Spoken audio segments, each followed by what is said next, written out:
So I've already prepped these next 3 petals to go on top of our first 2. So like I said, just take your water, not even quite halfway up.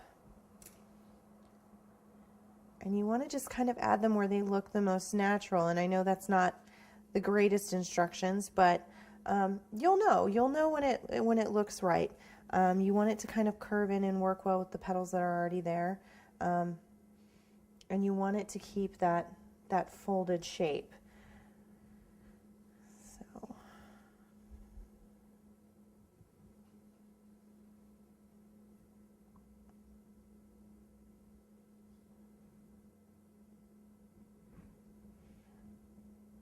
And the quicker you can get these petals on, the better, as far as when they're still nice and soft, because they haven't been sitting.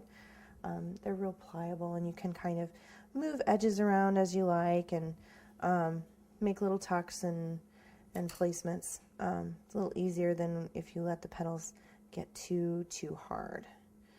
So as you can see, we've placed them pretty evenly around the base.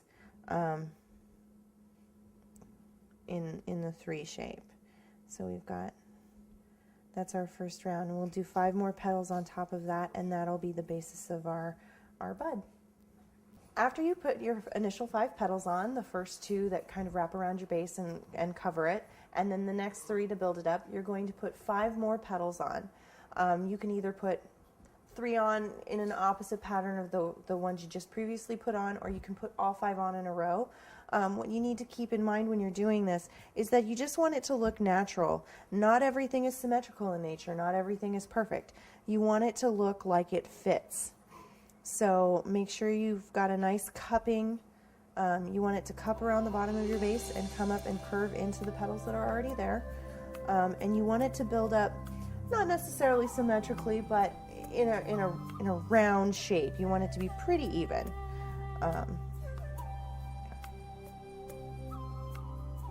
And there's 3 more, and we'll go ahead and put the next 2 on.